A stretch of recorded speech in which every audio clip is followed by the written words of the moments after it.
You are about to enter the Shockwave Skull Sessions podcast on shockwaveskullsessions.com. And now your host, Bob Nalbandian.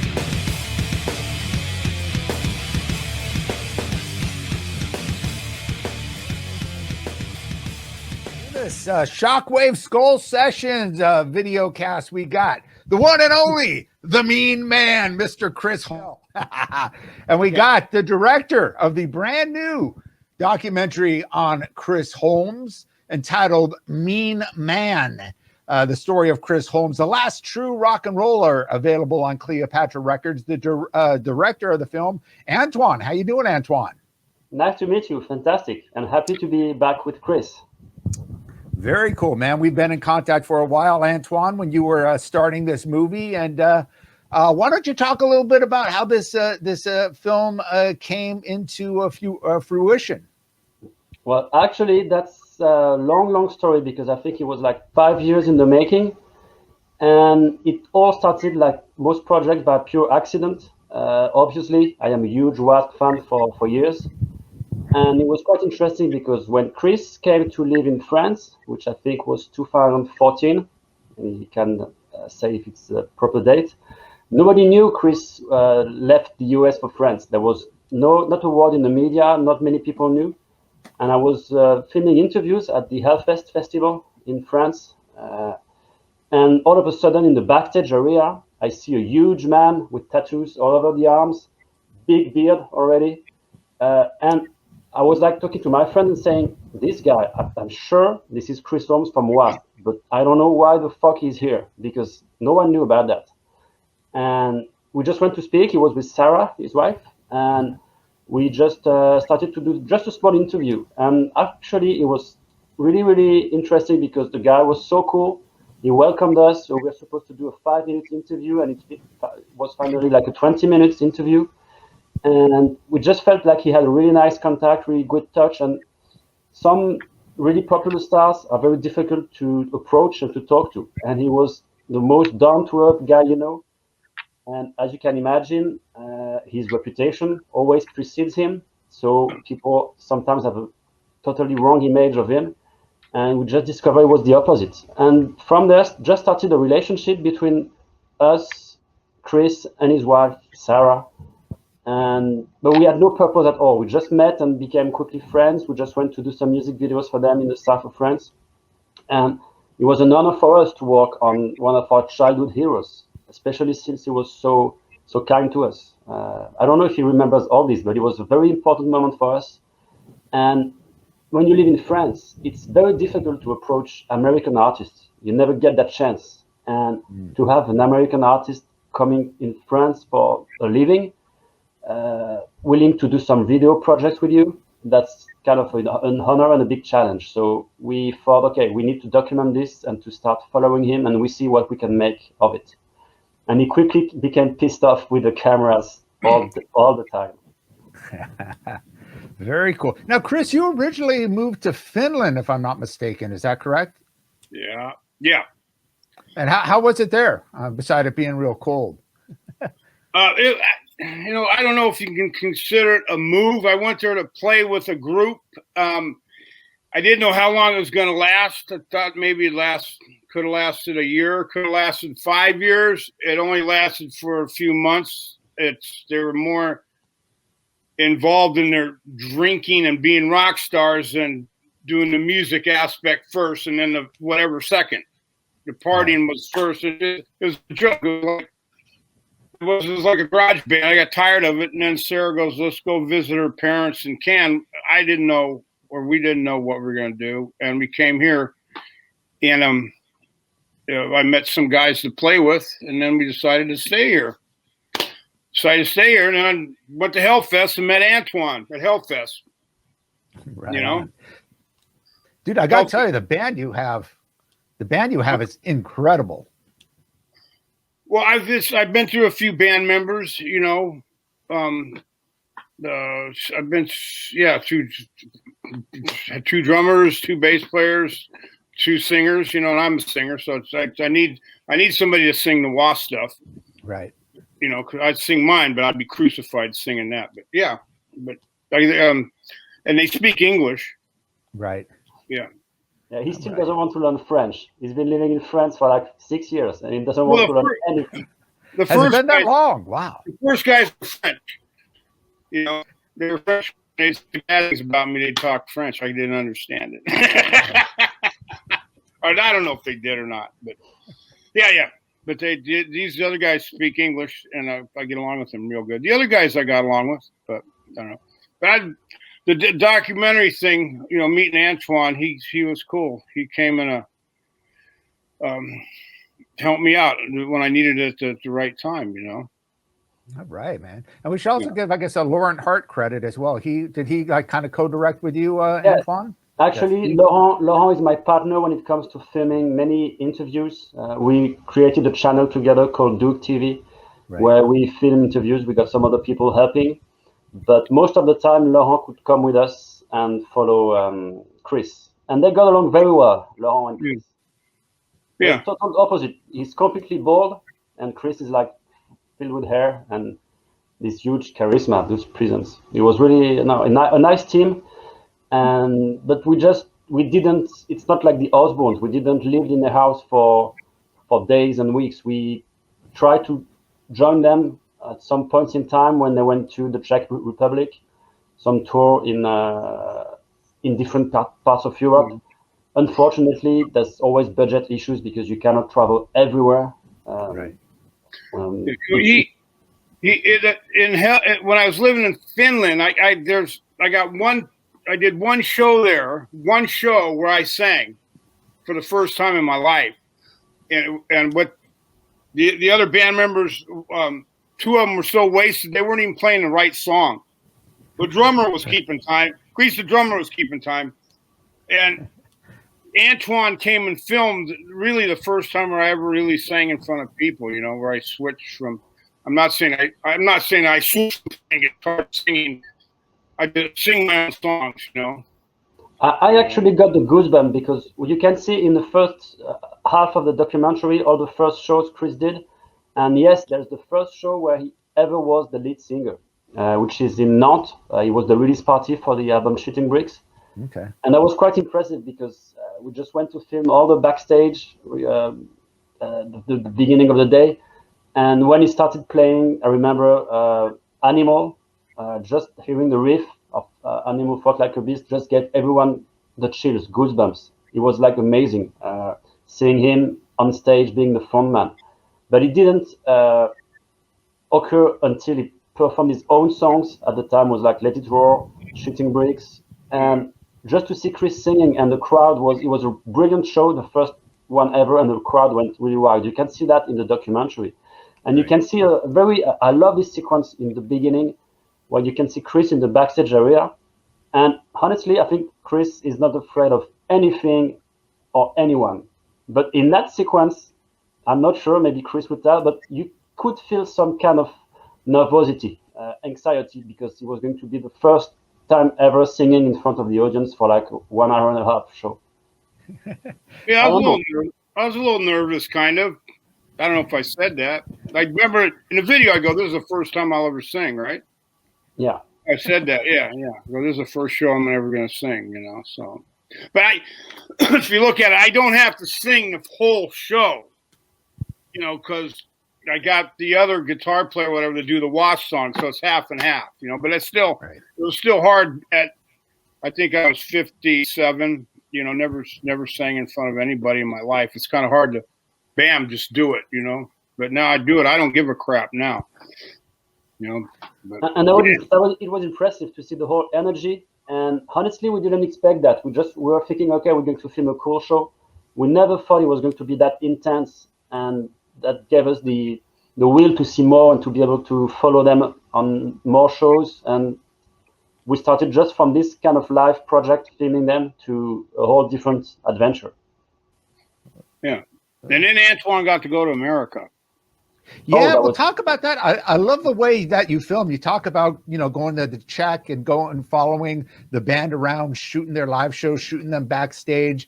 And then you went to America, and you've got so many great interviews from both in France and America with, Chris's mom and sister and his old childhood friends and old Wasp roadies and old band mates, of course, Stet Howland and Johnny Rod. You got Danny Phil from Cradle of Filth, Scott Ian. Talk about that process from, shooting them all over Europe and then coming to America. Yeah, actually, I think after a year or two, we started thinking, especially with Chris and Sarah, because Sarah has a very important role in it as well, because she has the vision and she has a really she has really good decisions when it comes to promoting Chris and his image. And we didn't know. I think for me, I'm a typical French guy. We don't do things like unexpected or amazing. And to see Chris, who has this amazing charisma, his life, which is for me quite really complex and at the same time beautiful, because he's got this whole process from the US, from fame, celebrity, alcohol. Like Chris had the dream life every teenager dreamt about when we were young. Everyone wanted to be Chris Holmes. But then, of course, he also went through some dark times, some unhappy times, but he managed to rise again and to come back, maybe stronger. And he still has this fantastic personality where you can see that he's always going to keep going and to persevere in his music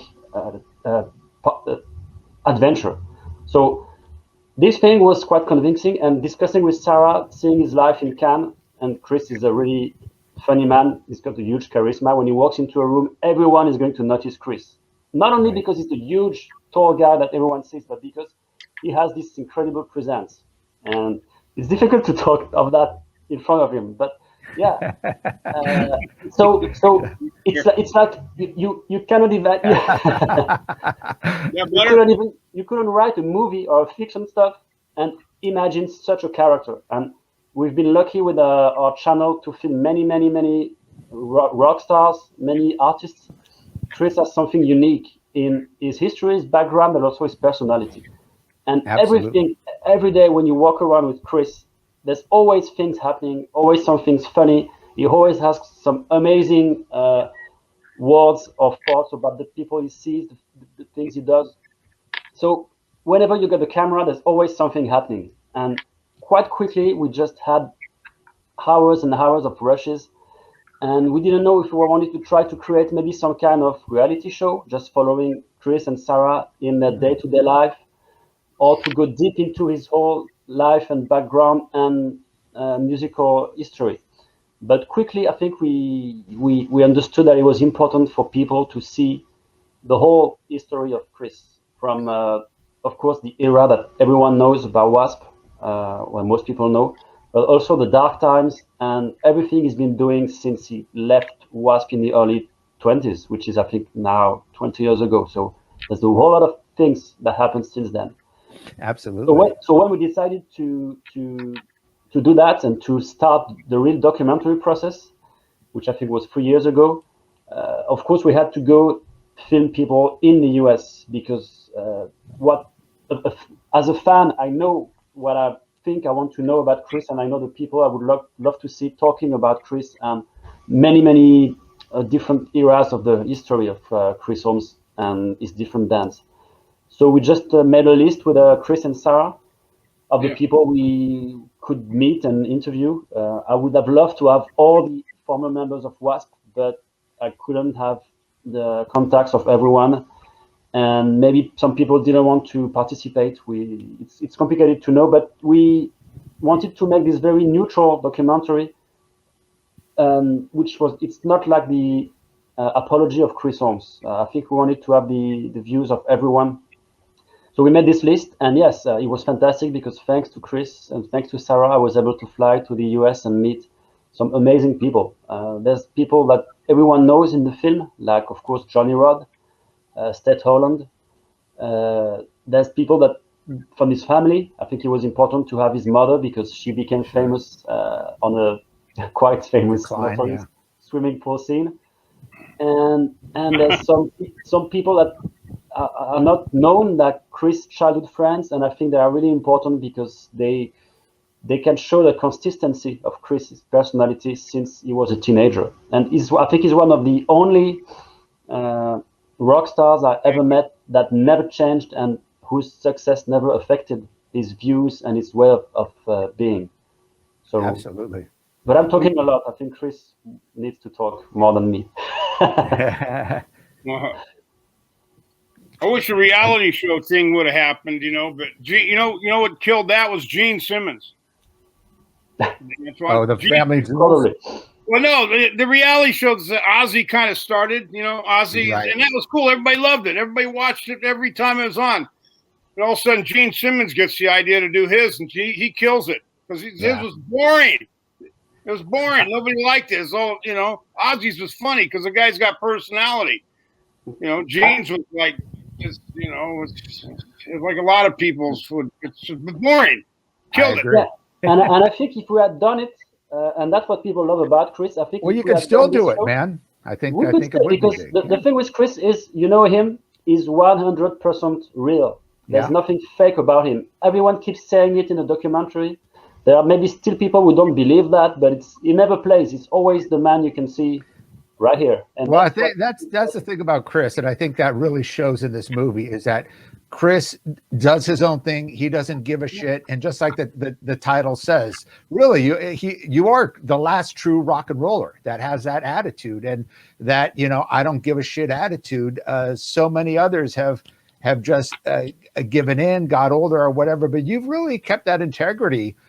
Since the beginning, Chris, since before WASP, and that really people have to admire that, whether they like you or not. You got to respect that, man. But you need to tell us your history with Chris, because you guys have been friends for a very long time. And not really. We didn't really. I mean, I followed WASP, but I always kind of feared Chris because when I saw WASP, I was like 16, 17 when I'd see him at the Troubadour and all that kind of stuff. So. And I saw him many times. I did do an interview. I think that was with Blackie and Richard for this documentary. I was curious because I know Chris had played with him, in the early 2000s. With who? Randy Piper and Tony Richards. Yeah. Well, they tried to do when I played with Animal. I picked up Tony in Phoenix and we drove out and played, but it was discussed. Tony that didn't want to. He didn't want to be anchored out of Cincinnati. He wanted to stay in Arizona, And he had put it this way: he had to stay in Arizona. He had some legal issues where he wasn't able to leave the state yet. It wasn't due to drugs or whatever. So I think it's. I hope he's not mad I say this, but I think it's an alimony payment. But I'm not 100%. Yeah, I think, but you got to pay whatever to make money to pay that. So he was stuck in Arizona. So he didn't play in the band. I just went out and played with him for a year or so or whatever until that broke up. Until they ran it bad.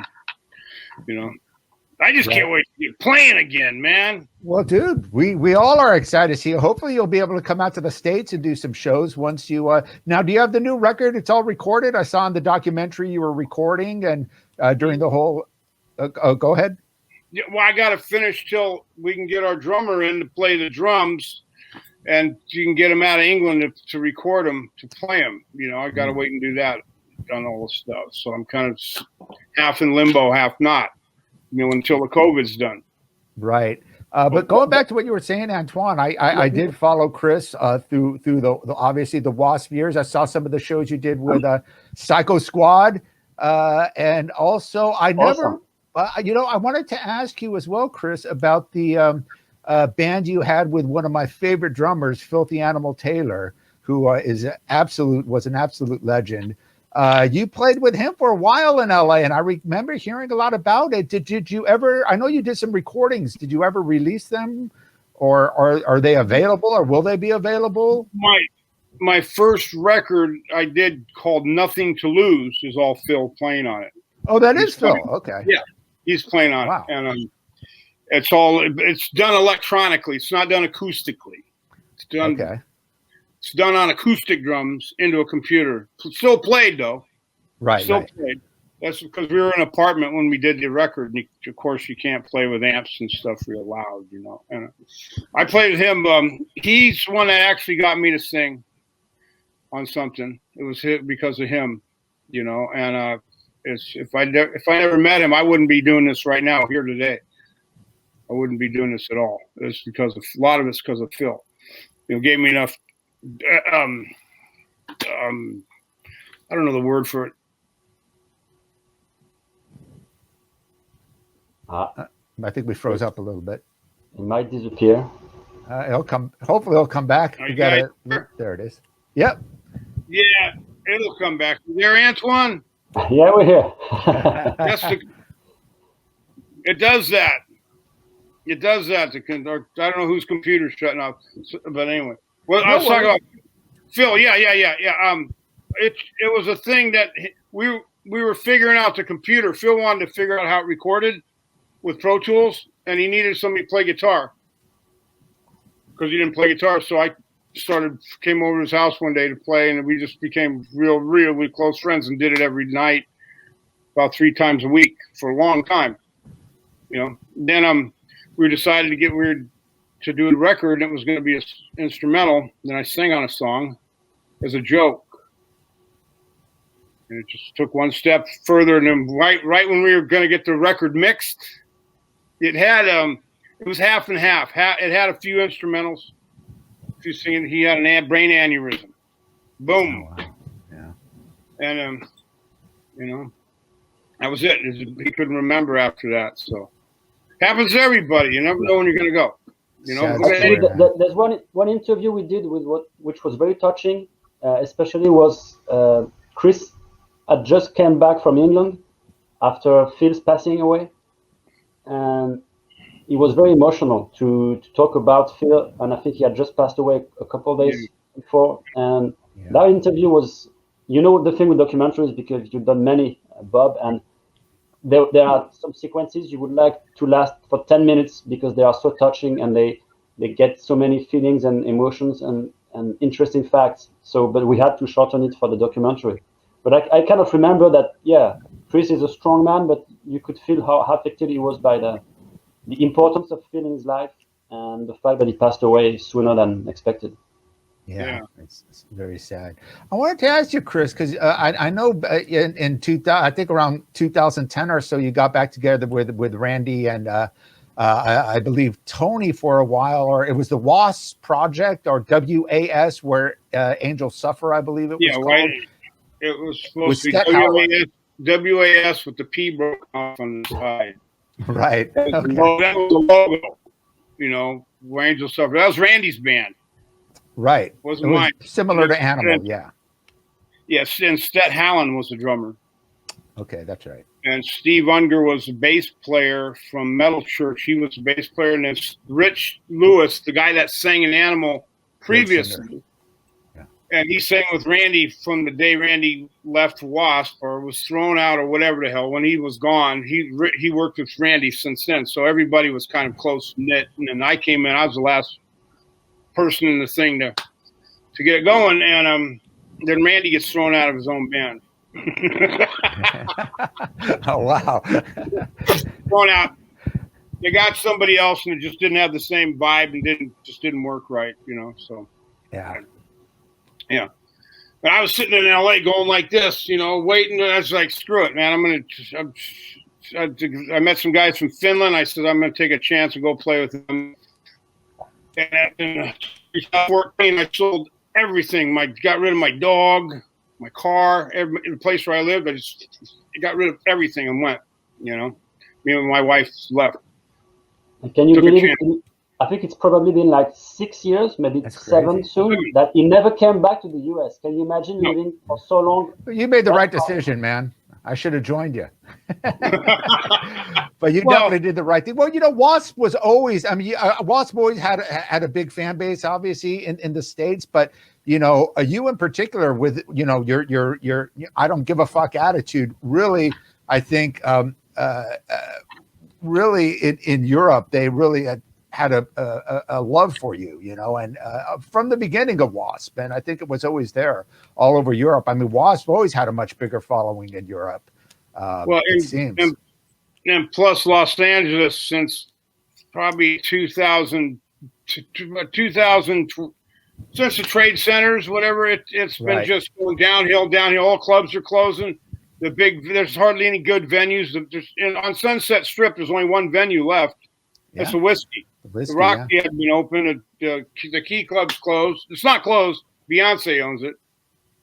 And Beyonce owns it, right? And Wasp is not. Yeah, One Oak or something. I think it's called the old Key Club. Yeah. House of Blues is torn down. So all the places are gone. So it's probably I don't know. No, you're right, man. And what's beautiful about living here? In the last 6 years, I've been bothered once by a cop. Yeah, I heard that in the documentary. That's great. Oh. And I want to tell people to check out the Blu-ray of the documentary. The documentary, by the way, is available on Cleopatra Entertainment and is available on Blu-ray, DVD. I believe you have it on Amazon Prime. I know it's on Amazon Prime. I believe here in the States, Vudu, you could get it, and Google Play, many other digital platforms. But the Blu-ray has some great bonus features, about 2 hours worth of bonus features. Is that right, Antoine? Yeah, absolutely. Well, yeah, we'll play a couple coming up. Yeah, there's so many cool stuff that you want to keep, and I think it was important. As a fan, I was sometimes very disappointed to need to leave out some parts because we didn't have enough time. We just wanted to have this film which was very dynamic, impactful, and I think documentary movies, when they exceed probably 1 hour and a half, you can lose that energy.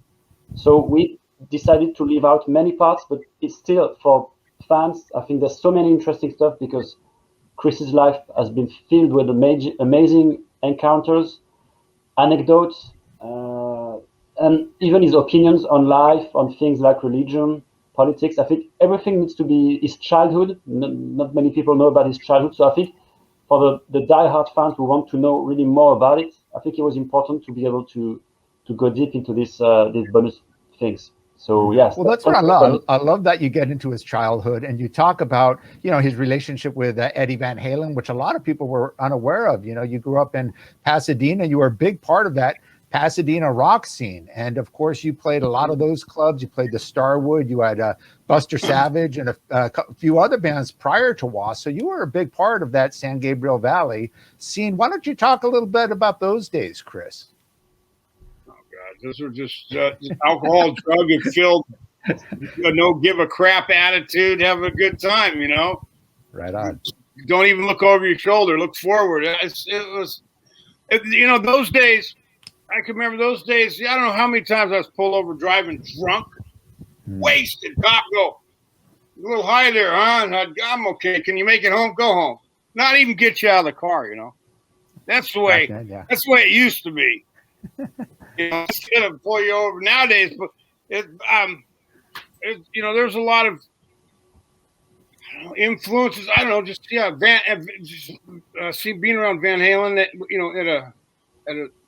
in my teens taught me a lot about. I don't know what I couldn't forsake the future, but just taught me a lot about guitar. I learned a lot about sound being around Ed.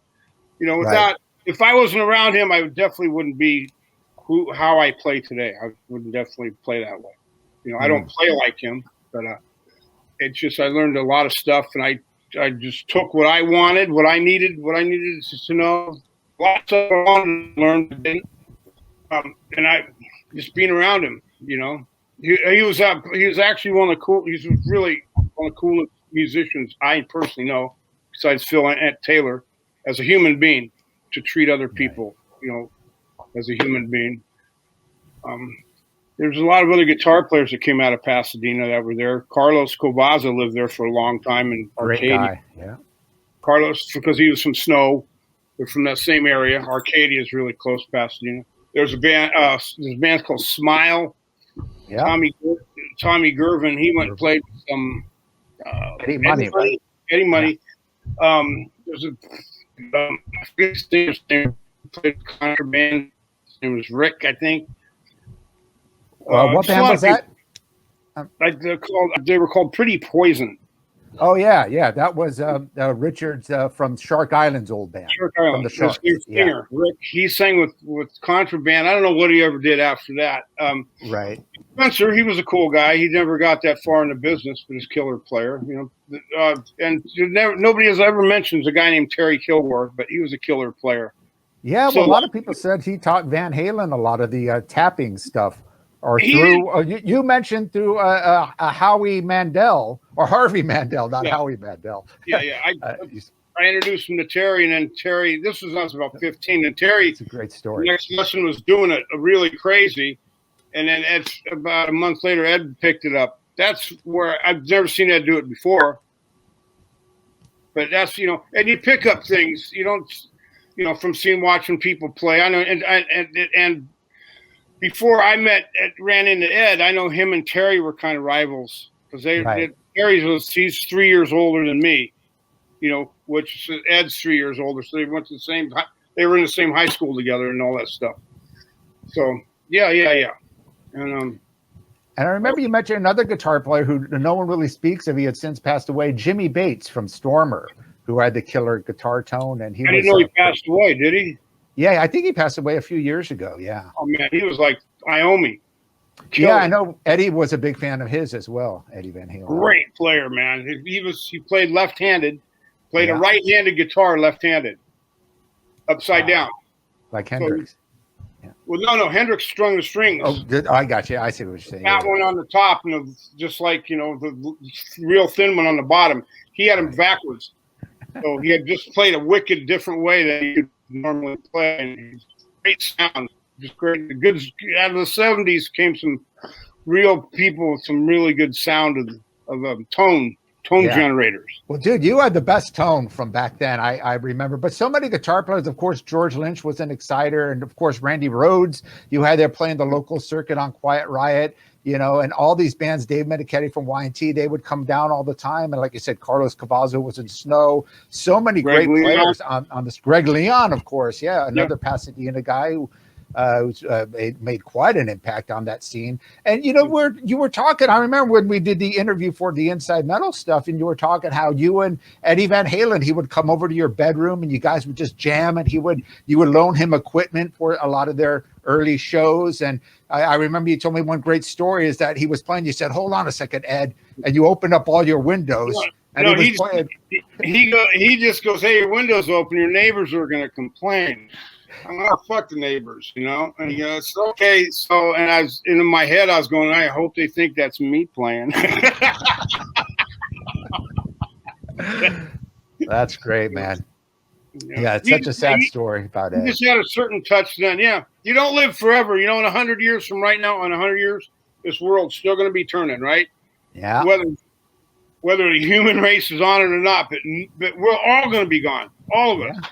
That's right. Well, I'm glad you're around, and you seem very healthy, man. You just got vaccinated. You're in great spirits. Talking about the Roxy, I think the last time I saw that was open is you did a jam there, and this was probably around mid 2000s, 2010 or whatever. You did one of those Club Vodka shows, and I think I talked about it on your documentary, Antoine. And I just remember you getting on stage and just killing it, and that was like the last time. And I had seen you perform, and you had obviously moved to Europe shortly after. But when you did that performance, it was just like, this is what we've been waiting for. Because LA, like you said, everything got so tame. There was no balls anymore. And I remember you came up and did "I Don't Need No Doctor" and just fucking blew everyone away. And it was like, God damn it, this is rock and roll. Chris Holmes definitely is the last true rock and roller. They'd always have me play at the end, the big balls, the last three songs. I used to love playing that. It was great. Right on, man. But I've played with some cool people, met some cool people. Billy Idol played that. Oh, did he? Oh, I didn't know that. Really? That went on for a few years. The big balls, but he played just one show, not a bunch of times. But right. Anyway. Let's get back to the documentary. Antoine. Antoine, you want to show a clip? Always following me around with the camera, I mean, I didn't go in the bathroom, go take a crap and have my pants down. I'd be look up, and there was the camera wasn't there. But it was on the other side of the door. I think he's right. We do have one or two bathroom sequences, but we had to cut them out. Well, you did follow him around everywhere. Was that kind of annoying, Chris, or how did you at first? You I mean, you seem pretty comfortable. You get used to it. It's not annoying. It's just you get used to it, you know.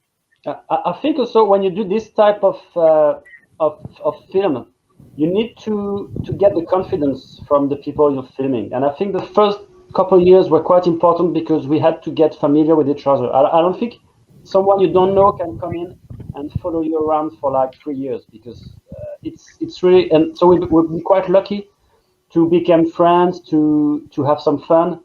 And I was quite privileged with Laurent filming most of the sequences with me.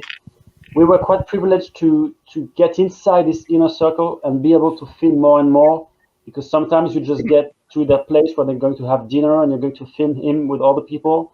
Sometimes you can feel some tension before the shows or between the band members or whatever reason. So it's very difficult to be here. It seems fluid and easy when you see the movie, but some sequences you really had to pull them for them to be on the camera and to be there, and it's quite a challenge, I think. Well, you really captured it, man, and I love the way you filmed.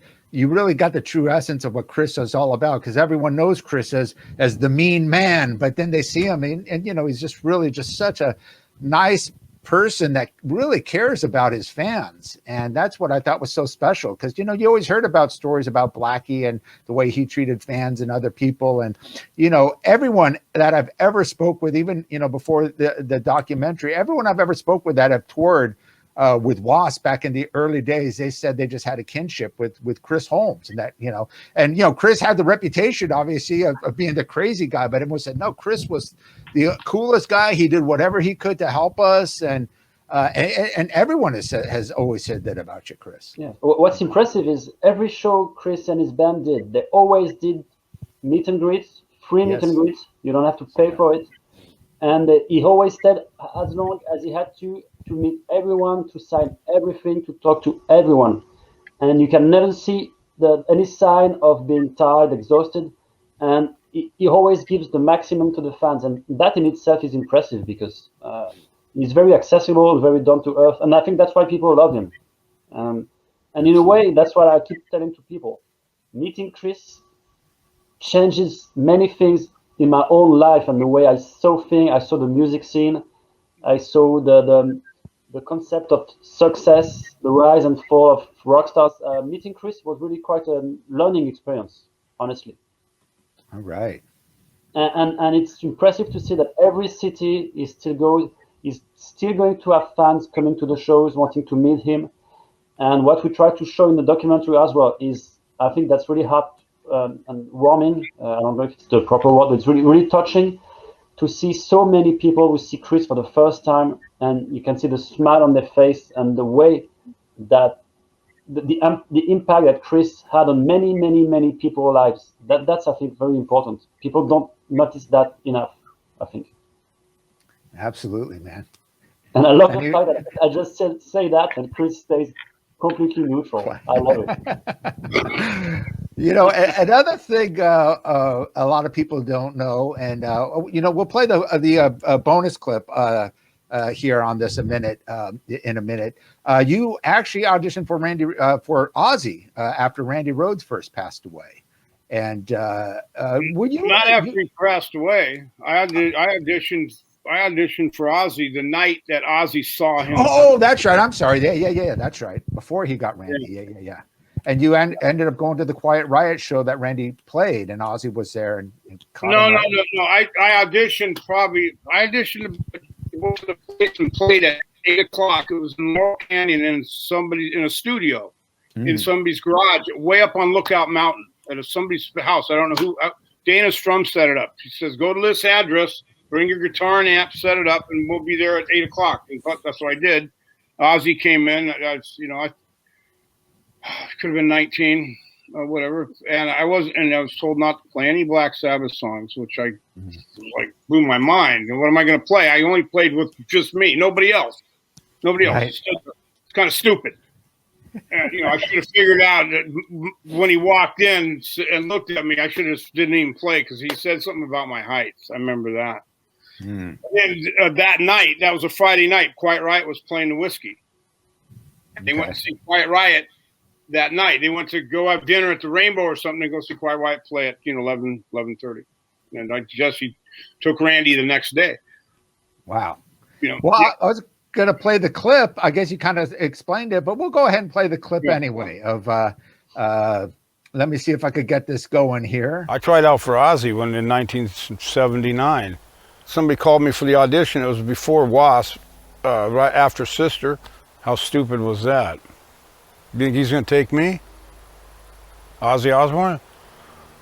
He took Randy Rhoads, a little short guy, you know. Of course he's not going to take. Ozzy's comes up to here on me. He's not going to stand next to me on stage. Who called me? Dana Strum from Bad Axe called me. He was running around helping Ozzy look for musicians. And had an audition. I went up there and just played my guitar by myself for about 10 minutes in front of him. And then that night we went down to Quiet Riot was playing the Whiskey that night. I remember him talking about they're going to go see Quiet Riot play. And I guess Ozzy took him that next day, took him to England. Asked Randy Rhoads if he wanted a gig. So we got the gig, you know. Was I disappointed? I was mad at the audition when Dana Strum told me don't play any Black Sabbath songs. I know. Stupid. That's what I used to model myself after Tony Iommi. I love the way the guy sound, you know. So I just had to go there and play some riffs and some stupid songs without no drummer or bass player by myself. Well, talk a little bit about Chris before we go. I know the tour you did, which was a huge tour, and people still talk about to this day, was the Wasp Metallica Armored Saint tour. And you and Wasp and Metallica were obviously kind of co-headlining, and you were flipping bills depending on the cities. I know in certain places like Philadelphia, you guys Wasp headlined, and other places Metallica headlined. But it was kind of equal status. This was back in 1984. What do you remember from that? They headlined one night, and we headlined the next night after that. We played in Buffalo once, right? And it was snowing really bad, and we just came in. Everybody just came over the border from Toronto or whatever, northern in Canada. Came through the border there, and I pull in, and the Wasp bus pulls in, and starts. In fact, I think 5 people showed up at the show. It was snowing that bad that night, but at sound check, and Cliff had got off the bus at the border to take a piss, and they got on the bus and took off and left him. They had to go back and pick him up. It was funny because I remember that. And there's some fun times with those guys. We were all young, you know. Music to us was new. You know, we were all in our 20s, and it was 1984. And they were great guys. You know, the Metallica guys. They all treated me great. You know, there was a few things, you know, between our band member, Blackie, and them about a few things. But other than that, it was great. I remember once after the show, the pizza guy comes up, and I open the door, and he bangs up, and the name of their tour manager was Bobby something. It could have been Bobby Snyder. Bobby Snyder here? He goes, Bobby Snyder here? And I go, yeah, here, right here. And the guy goes, okay, here's the pizzas you guys ordered. I go, thanks, dude. And I grabbed them. It was their pizzas for their bus. You know, just things like that. Right. You know, we took them and pulled out and took off. They weren't even, and they were the guy. You know, they were paid for by the promoter. You know, just things like that. Right. You know, we got hammered and drunk and beat up each other and everybody in the hotels. You know, we stayed in the same hotels a few times, and it was great. It's great. It makes me I'm proud to say that I'm still today all those guys friends. You know, I still consider them best friends.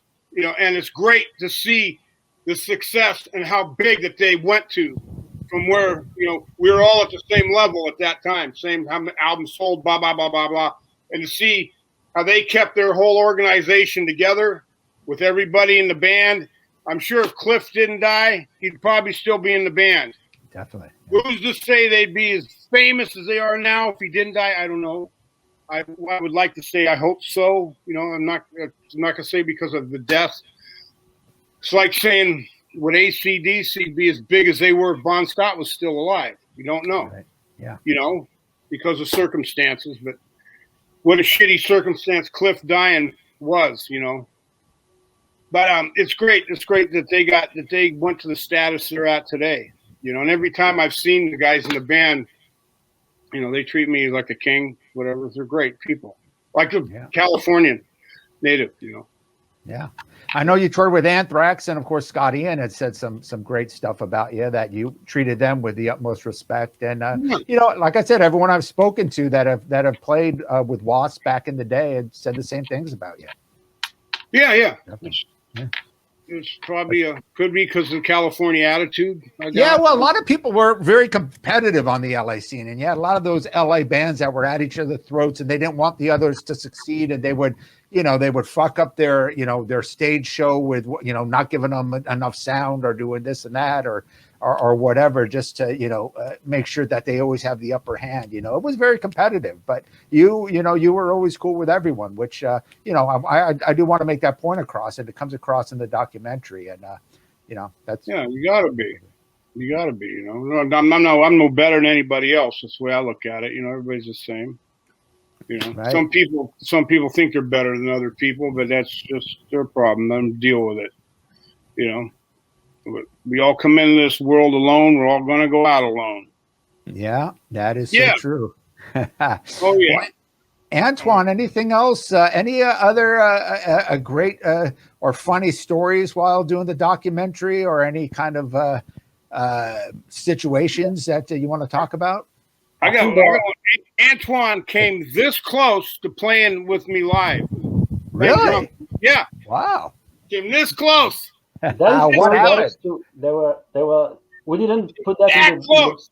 but I didn't want to say it.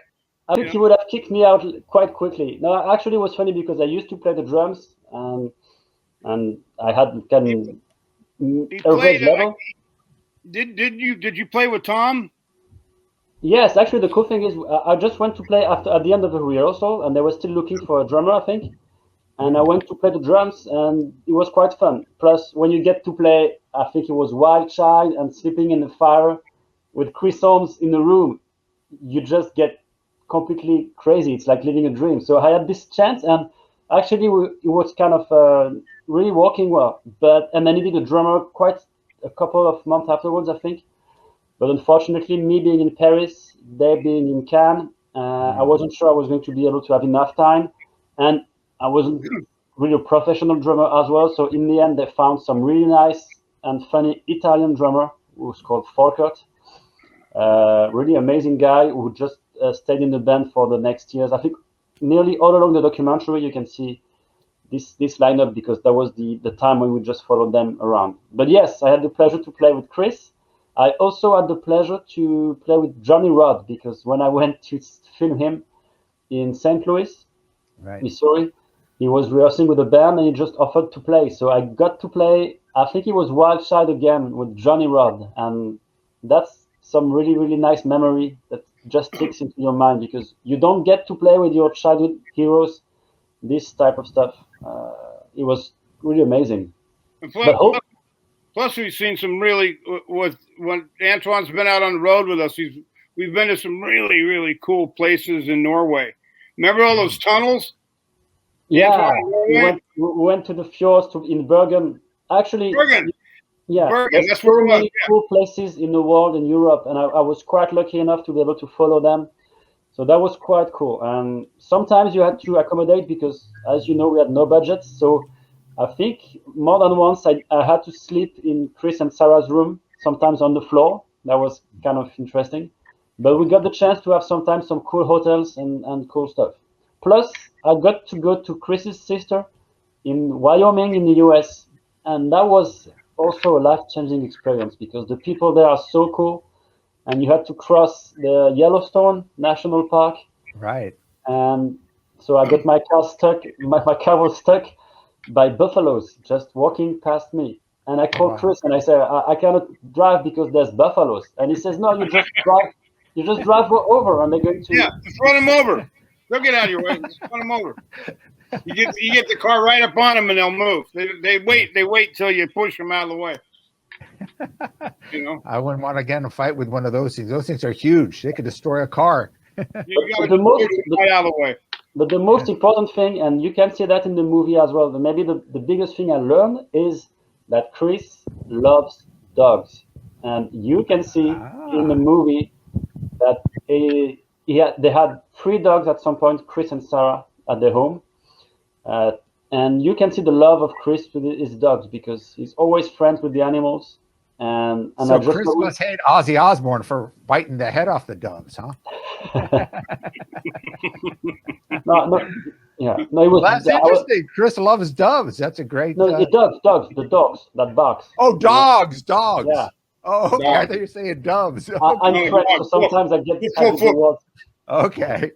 Yeah. No, I know that. I remember when back at your dog in LA when we interviewed you, how close you were with your dog. Your dog was everywhere with you.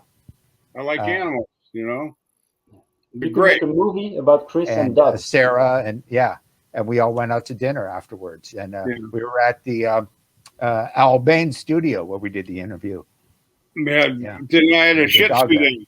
I had a Shih Tzu. You had a Shih Tzu. Yep. A little white one. Yeah. Yeah, those are great. I love those dogs. They're great. They don't even bark. Yeah. They don't bark. Yeah, I say that dog was so quiet. It's so well mannered. Yeah. Shih Tzus are great. And one thing we need to say as well, because I met so many cool people thanks to Chris, and that's just a fantastic human experience just to meet so many cool people as you. And what most people don't know is if people get the chance to see the movie right now, it's also thanks to you because you were able to introduce us to Cleopatra's. So we will never thank you enough because you've been the most important link between this movie and the audience right now. So that needs to be said.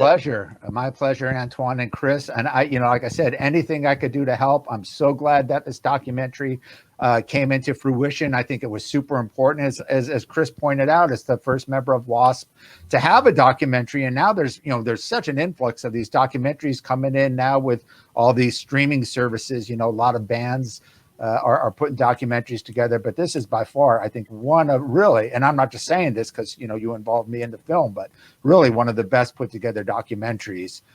Great storyline, and again, you followed them, throughout all of yours. It's kind of like the Anvil movie where they went on tour with a band and for the, you say you had a limited budget, but you definitely made the most out of it. And it just looks fantastic. Yeah, I think what's fantastic is also that you get to see a typical American musician living in Europe. And as you know, Chris, the standards are much, much different everywhere you go.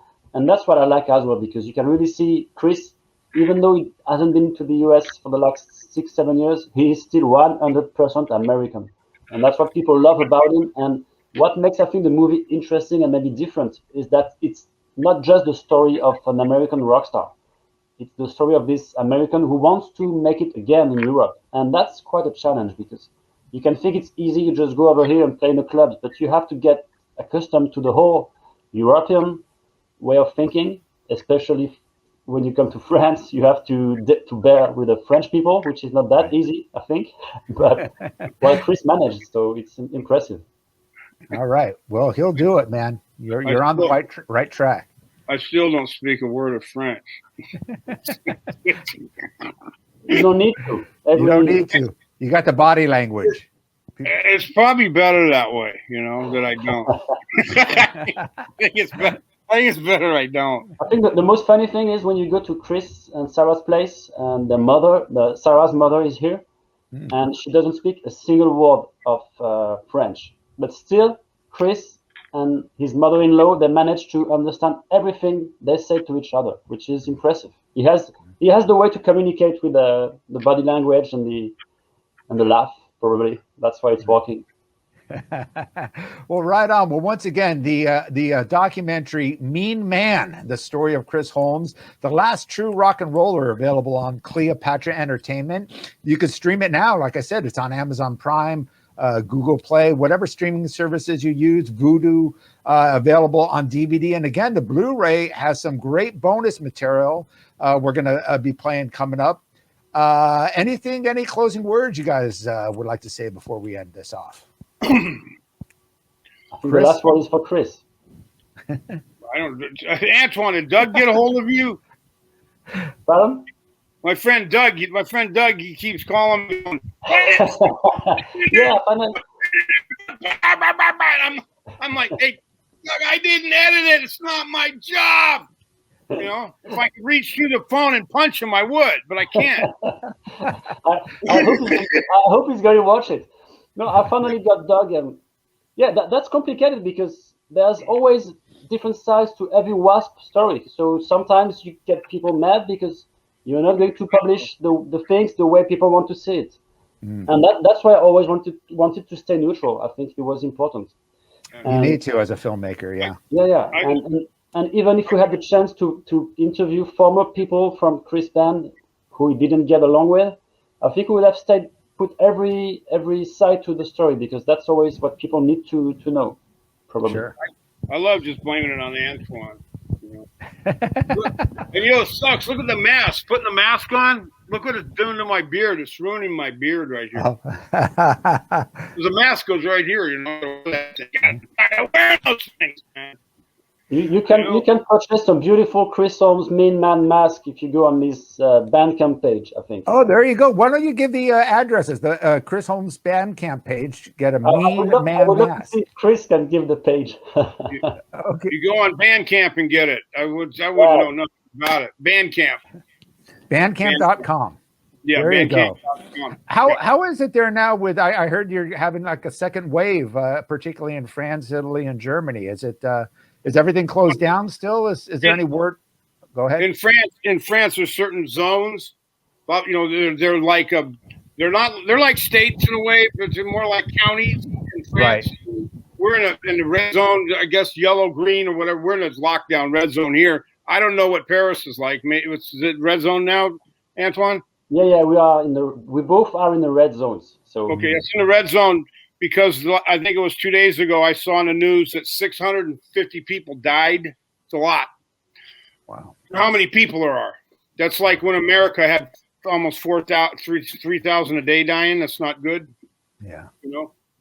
So, they got to lock down because the virus is still spreading until everybody's vaccinated. You know? Yeah, everyone needs to get vaccinated, because then they can have Chris Holmes playing again for them. There you go. Important. Well, Chris just got vaccinated, and stay safe, guys. And we really, everyone in America misses you. I mean, they're glad to see you're doing so well in Europe, but they would love to see you perform out here again. And hopefully we'll be seeing you soon once things get back to normal. And I think by late summer, we should kind of see that. They should be back to normal, hopefully. You know, if everybody's vaccinated, give them one of these. Right on. Mm-hmm. All right, gentlemen. Well, it's a pleasure. Definitely support Chris Holmes. Check out the Mean Man documentary, and we will definitely keep in touch, guys. All right. Thanks for your support. And okay, take care. Take care, Chris. Metallica, Armored Saint, the end of 84, 85. It was a good tour. We had some good times. That's where I met Cliff Burton, the guy who died, bass player. Fun guy to be around, party animal. He's a cool guy. I tore up a few hotel rooms with the guy. He was cool. You know, sad that happened when he died. We'd played a place called The Channel. I think that was it, in Boston, and it was around Christmas time, December, and it was just snowing. And it was cold as shit. And I can remember Lars, it was the first show, come walking in and wanting to borrow the heater, and Blackie told him to fuck off. Get the fuck out of here. And once he left, I go, man, that ain't cool, you know, we should be friends with the guys we're playing with. He goes, we don't have to be friends with anybody, you know. I just thought it was kind of cold, you know. It's shitty. Treat other people that way. Yeah, I'm glad those guys got to where they deserve it, you know, to get where they're at. They stuck together that long instead of changing musicians and egos. Metallica's egos are nothing compared to what was in the Wasp camp. Cool guys are from California, so they think in they're Their attitude towards things and stuff like that is just like mine. They treat me the same then, the same as now, you know. Iron Maiden had I don't know the name of the song, but where everybody came out and sang the backups. They'd come out and sing, whoa, whoa, whoa, whoa, whoa, whoa. So that's all I was doing, singing that. That's that Iron Maiden at the Forum. Blackie's that was his idea. He wanted to be a sumo wrestler. Go out. Could have been somewhere in time, and before that, Power Slave. I traveled on Steve Harris's bus. I never went on a Wasp bus once. Once, the whole tour. I think the whole 2 months in Europe. I never traveled with Wasp once. It was great. Blackie's happy. Didn't have to put up with my shit on the bus. You know? And I was with some people that were cool, and the guys in Iron Maiden treated me at the same level as they were. Didn't look down lower to me. They were cracking up. They don't care. One time I was running off stage after you're done, and Bruce was up on the backside, and he had like a fake gun that shot CO2 out of it, right? And it shot on stage, and he was shooting me in the face. And when I ran off, I ran into the amps and fell down. When we'd go out with Kiss, there'd be a big hassle between the PA, how much PA we'd get, how many lines of merchandising. 2 shirts is 2 lines. They call a line an item. With Kiss, if we got no subs and 80% of the PA, we could have 8 lines of merchandising. But if we got 100% of the PA, volume-wise, and subs, we can only have 2 lines. That's just business, you know, because if you're going to have 100% of PA, you're going to what? Sound as good as they do, if not better. And when we went on tour with them, we made sure we got 100% of PA. I told Blackie, I will not tour with them unless we get 100% of PA, I guess, because they're gonna smoke us on sound, and that's important, you know, because I'm a sound nut, a sound freak. I used to work at Serwin Vega Speaker Company, and I know how speakers work. I know how to mic them. So if we got full run of their PA, we're going to sound better than they are. I'll make sure of that. Guitar-wise, PA-wise, we did. Chris was very, very cool to us on that tour. He was a great dude. I mean, I have very, very fond memories of hanging out in backstage and like sitting on a road case and just telling stories. And Chris was very cool to us. We were like a bunch of little kids out on that tour and just trying not to get in anybody's way. And Chris kind of went out of his way to be nice to us, I feel like, because he didn't have to be. But he always talked to us, and he would like hang out.